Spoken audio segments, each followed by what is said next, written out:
Bonjour à tous. Laissez-moi commencer par une question simple, comment savez-vous que la prochaine vidéo que vous verrez en ligne est réelle? La voix que vous entendrez est authentique? Le visage que vous reconnaîtrez est bien celui de la personne concernée? Pendant des siècles, voir, c'était croire. Cette certitude est en train de disparaître. Ce que nous allons explorer ensemble aujourd'hui, c'est la technologie qui est en train de la détruire, le deepfake. Et ce n'est pas de la science-fiction. C'est maintenant, c'est massif, et ça nous concerne tous. Un deepfake, c'est un contenu audiovisuel, une vidéo, une image, une voix, générée par une intelligence artificielle qui fabrique, modifie ou substitue le visage ou la voix d'une personne réelle.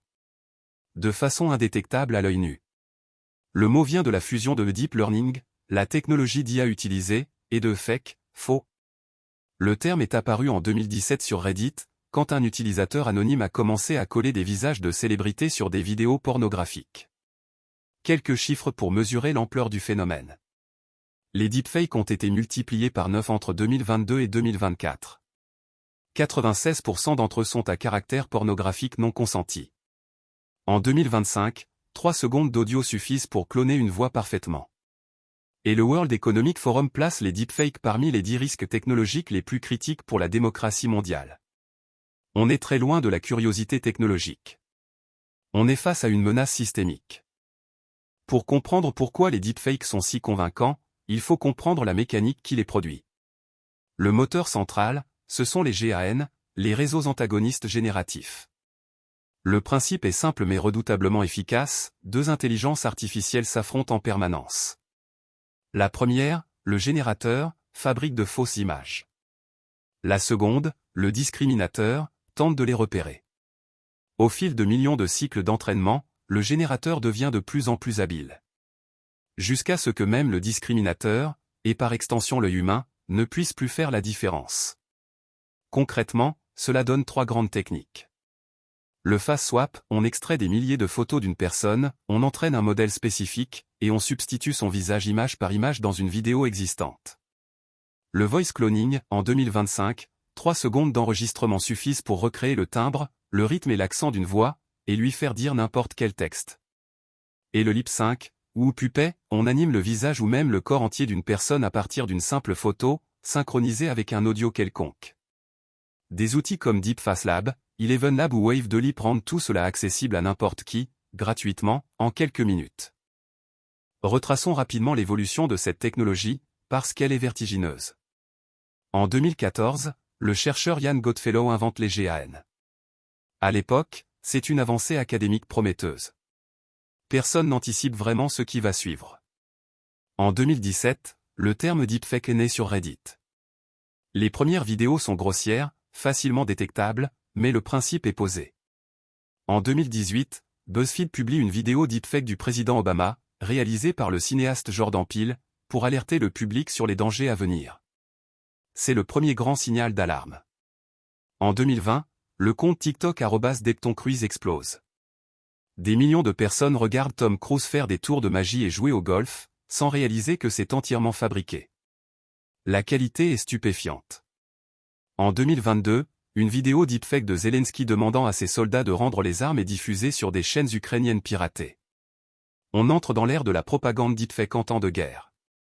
En 2024, des images sexuelles deepfakées de Taylor Swift envahissent les réseaux sociaux. Et une entreprise à Hong Kong perd 25 millions de dollars dans une arnaque entièrement orchestrée par des deepfakes en temps réel. En 8 ans, on est passé de la curiosité de laboratoire à l'arme géopolitique et financière. Soyons équilibrés. Les deepfakes ne sont pas intrinsèquement mauvais. La technologie elle-même est neutre. C'est l'usage qui fait la différence. Du côté des usages légitimes, les possibilités sont réelles et enthousiasmantes. Au cinéma, on rajeunit des acteurs, on ressuscite des personnages historiques, on double des films dans des dizaines de langues avec synchronisation labiale parfaite. En médecine, des personnes atteintes de maladies neurodégénératives comme la SLA peuvent retrouver leur propre voix grâce au voice cloning effectué avant la perte de la parole. Dans l'éducation, on crée des professeurs virtuels personnalisés, des reconstitutions historiques immersives, des contenus pédagogiques adaptés à chaque langue locale. Mais de l'autre côté, les dangers sont massifs et immédiats. 96% des deepfakes en ligne sont pornographiques non consentis, principalement ciblant des femmes, dont des mineurs. Des deepfakes de dirigeants d'entreprises sont utilisés pour valider des virements frauduleux. Des faux discours de candidats politiques circulent quelques heures avant un scrutin, sans possibilité de réfutation rapide.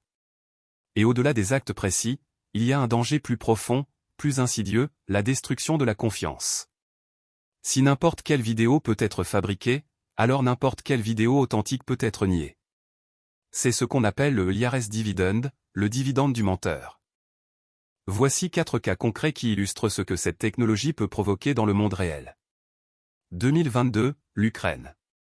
Une vidéo deepfake du président Zelensky, demandant à ses soldats de déposer les armes, est diffusée sur des chaînes de télévision ukrainiennes piratées et sur les réseaux sociaux russes. Zelensky doit filmer un démenti en urgence, depuis ses bureaux, pour prouver qu'il est toujours là et toujours debout. C'est la première utilisation documentée d'un deepfake comme arme de propagande dans un conflit armé. 2024, Hong Kong. Un employé d'une multinationale reçoit une invitation à une visioconférence. Il y retrouve ses collègues et son directeur financier. La réunion se passe normalement.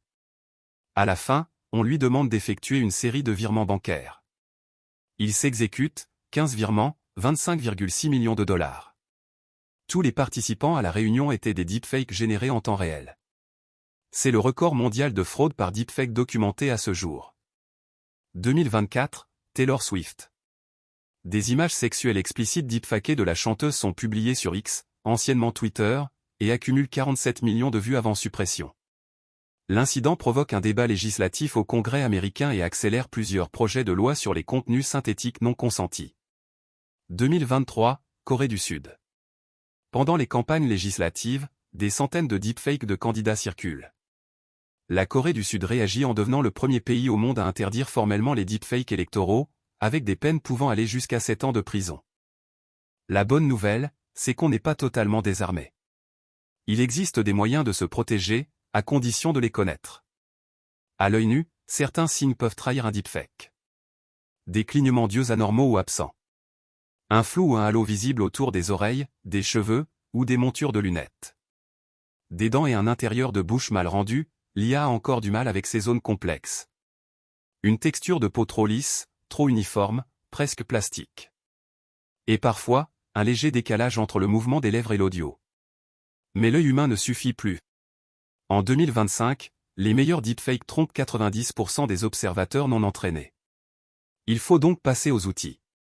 Microsoft Video Authenticator, Sensity AI, Deepware Scanner, ou le Fake Caché d'Intel, qui revendiquent 99% de précision en conditions de laboratoire, sont des ressources précieuses. En parallèle, la vérification par la source reste essentielle, avant de partager une vidéo choquante, cherchez l'original via Google Images ou InVid. Et dans le doute, attendez. Toute vidéo explosive d'un personnage public mérite 24 heures de recul avant d'être partagée.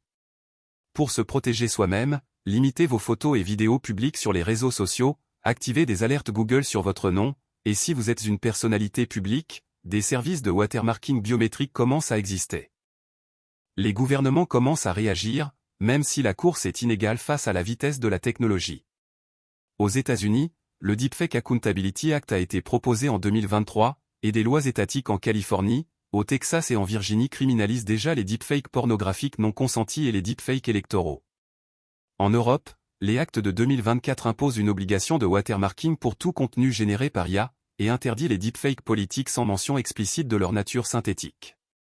Au Royaume-Uni, l'Online Safety Act de 2023 fait du partage de deepfakes sexuels non consentis un délit pénal.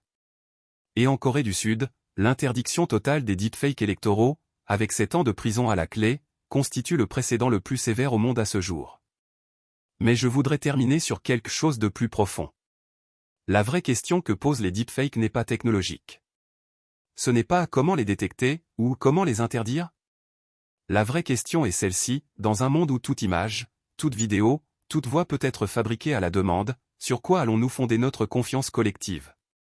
La réalité partagée, le consensus sur ce qui s'est passé, ce que quelqu'un a dit, ce qui est vrai, est le socle invisible sur lequel repose la démocratie, la justice et la vie en société. Les deepfakes ne menacent pas seulement des individus.